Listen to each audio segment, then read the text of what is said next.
नाशिकमध्ये होणाऱ्या वृक्षतोडीच्या विरोधात कराडकर निसर्गप्रेमी आणि पर्यावरणप्रेमी एकवटलेत। तपोवन भूमीतील झाडं तोडू नये यासाठी सह्यांची मोहीम राबवण्यात आली। लातूर जिल्ह्याच्या औसा तालुक्यातील निळकंठेश्वर सहकारी साखर कारखाना सुरू झालाय। त्यानंतर आमदार अभिमन्यू पवारांनी नवस पूर्ण केला। किल्लारी पाटी येथील कारखान्यापासून ग्रामदैवत निळकंठेश्वर मंदिरापर्यंत 3 किलोमीटर दंडवत घालत आमदार पवारांनी आपला नवस फेडला। मुंबई गोवा महामार्गावर सरकार आणि ठेकेदारांच्या विरोधात अंत्ययात्रा काढण्यात आली। मुंबई महामार्गाचं काम रखडल्यानं ठेकेदाराविरोधात जोरदार घोषणाबाजी करण्यात आली। यावेळी माणगावमध्ये जनआक्रोश समितीच्या वतीनं त्रिडी यात्रा काढत निषेध नोंदवण्यात आला। देहू रोडच्या किवळे रावेत परिसरातील वाढत्या नागरिकांच्या पार्श्वभूमीवर चंद्रभागा कॉर्नर इथे नवीन पोस्ट ऑफिस सुरू करण्यात आलंय। चिंचवडचे आमदार शंकर जगताप यांच्या हस्ते या डाकघराचं उद्घाटन करण्यात आलं। नागरिकांसाठी आधुनिक डिजिटल सुविधांबरोबरच पोस्टमॅनची उणीव भरून काढणारी ही महत्त्वाची सुविधा ठरणार आहे। बीडच्या आष्टी तालुक्यातील बेलगावमध्ये रेणुकामातेची यात्रा मोठ्या उत्साहात संपन्न झाली। यावेळी लाखो भाविक भक्तांनी रेणुकामातेचं दर्शन घेण्यासाठी गर्दी केली होती। यावेळी बेलगावच्या आखाड्यात महिला मल्लांची कुस्ती पार पडली।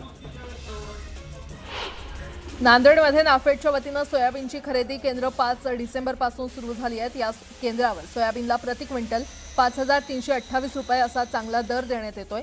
चांगला दर मिळत असल्यानं शेतकऱ्यांनी समाधान व्यक्त केलंय। बांगलादेशनं कांदा आयातीला परवानगी दिली आहे। आजपासून प्रत्येक दिवशी 30 टनाचे 50 आयपी कांदा निर्यात केले जाणार आहेत। एका दिवसाला 15,000 क्विंटल कांदा भारतातून बांगलादेशमध्ये निर्यातीला परवानगी देण्यात आली आहे। जळगाव जिल्ह्यातील रावेर तालुक्यातील वाघोड इथे मुंगुसाच्या हल्ल्यात साप गंभीर जखमी झालाय। या सापाला प्राणीप्रेमींनी जीवनदान दिलं।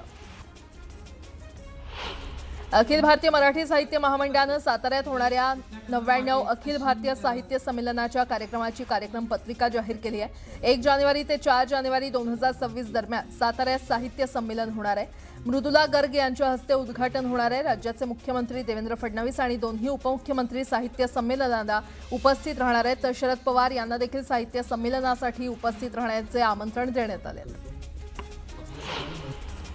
नालासोपारा पश्चिम इथल्या यशवंत गौरव शालिभद्र इथे खतरनाक घोणस साप आढळल्यानं स्थानिकांमध्ये भीतीचं वातावरण पसरलं।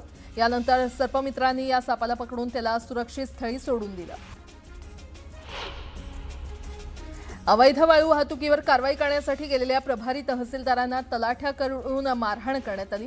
पिंपळगाव शिवारात अवैध वाळू वाहतूक होत असल्याची माहिती मिळाल्यानंतर नायब तहसीलदार राजेंद्र शिंदे घटनास्थळी पोहोचले। त्यानंतर तलाठी प्रदीप उबाळ यांनी कारवाई करण्यास मज्जाव करत धक्काबुक्की करत मारहाण केली। या प्रकरणी तलाठ्यावर गुन्हा दाखल करण्यात आला आहे।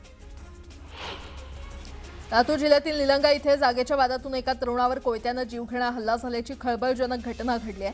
निलंगा शहरात जागेच्या वादातून झालेल्या हल्ल्यात उमरगा हाडगा येथील जगदीश लोभे हे गंभीर जखमी झाले। मुंबईच्या चारकोप पोलीस ठाण्यात पोलिसांसाठी खास व्यायामशाळा सुरू करण्यात आली आहे। पोलिसांना गंभीर आजाराचा सामना करावा लागू नये म्हणून हा उपक्रम सुरू करण्यात आला आहे। या उपक्रमाचं कौतुक केलं जात आहे। मालेगाव पोलिसांनी 2 तरुणांना अटक करत त्यांच्याकडून चोरीचा 10 दुचाकी जप्त केलेल्या आहेत। एका महिन्यात पोलिसांनी तब्बल 400 दुचाकी जप्त केल्या।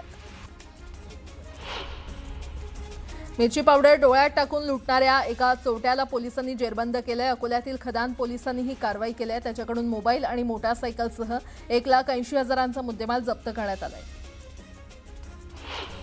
नंदुरबार जिल्ह्यातल्या शहादा पालिकेच्या स्ट्रॉंग रूमचं सील खोलून त्या ठिकाणी नव्यानं सील लावण्यात आल्याचा संशय एका उमेदवारानं व्यक्त केल्यानं मोठा गोंधळ उडाल्याचं पाहायला मिळालं। शहादा पालिकेच्या मतदान पेट्या या शहाद्यातील टाउन हॉल परिसरात ठेवण्यात आल्या। अहिल्यानगर जिल्ह्यातल्या जामखेडमध्ये नृत्यांगना दीपाली पाटील हिनं खर्डा रोडवरील एका लॉजमध्ये गळफास घेऊन आत्महत्या केली आहे। दीपालीनं आत्महत्या का केली यामागचं नेमकं कारण अस्पष्ट आहे। मात्र दुर्गा गायकवाड यांच्या तक्रारीनंतर या प्रकरणात आरोपी संदीप गायकवाड याला पोलिसांनी अटक केली आहे। मुंबईमध्ये मराठी माणसाच्या नावावर उद्धव ठाकरेंच्या शिवसेनेनं नेहमीच राजकारण केलंय अशी टीका राधाकृष्ण विखे पाटलांनी केली। शिवसेना उबाठा पक्षानं मुंबईमधून मराठी माणसाला हद्दपार केलं असं विखे पाटील म्हटलंय। डोंबिवलीमध्ये भाजपनं क्रिकेट स्पर्धांचं आयोजन केलंय। या स्पर्धांमध्ये भाजप प्रदेशाध्यक्ष रवींद्र चव्हाण यांनी फटकेबाजी केली। वसई विरारमधील गुंडगिरी आम्ही संपवली अशी टीका मंत्री राधाकृष्ण विखे पाटील यांनी हितेंद्र ठाकूर यांचं नाव न घेता केली। वसई पालिका निवडणुकीतही त्यांचं पानिपत करू असा दावा त्यांनी केला। पुण्यात दोन्ही राष्ट्रवादी एकत्र येण्याला राष्ट्रवादी शरद पवार पक्षाचे पुणे शहर अध्यक्ष प्रशांत जगताप यांनी विरोध केलाय। दरम्यान प्रशांत जगताप यांनी घेतलेला निर्णय हा वैयक्तिक असून त्याचं विधान बालिशपणाचं असल्याचं राष्ट्रवादीचे नेते विनायक चाचर यांनी म्हटलं। बांगलादेशनं कांदा आयातीला परवानगी दिली आहे आणि यामुळे भारतातील कांदा उत्पादक शेतकऱ्यांना मोठा दिलासा मिळाला आहे। 7 डिसेंबरपासून दररोज 30 टनाचे 50 कांदा आयात परवाने दिले जाणार आहेत। अर्ज केलेल्यांनाच आयपी परमिट मिळणार आहे। दिव्यांग महिला क्रिकेट संघाच्या उपकर्णधार गंगा कदम यांचा फुटाणा गावात सन्मान करण्यात आला। पालकमंत्री नरहरी झिरवळ आणि खासदार आष्टीकरांच्या उपस्थितीत त्यांचा सत्कार करण्यात आला।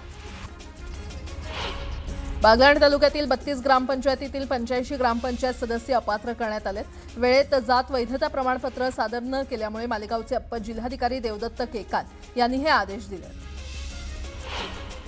मालेगावात मुस्लिम समाजानं बाबरी मस्जिद पतन दिन साजरा केला। दरम्यान पोलीस अधिकाऱ्यांना निवेदन देण्यात आलं। बुलढाण्याच्या सारोळा पीर शिवारात बिबट्या मृतावस्थेत आढळला। वन विभागाची टीम घटनास्थळी दाखल झाली। बिबट्याचा मृत्यू कशामुळे झाला याचा शोध घेतला जातोय। हैदराबाद ते लोकमान्य टिळक टर्मिनस मुंबई या मार्गावर विशेष रेल्वे सुरू करण्यात आली आहे। नांदेड विभागीय जनसंपर्क कार्यालय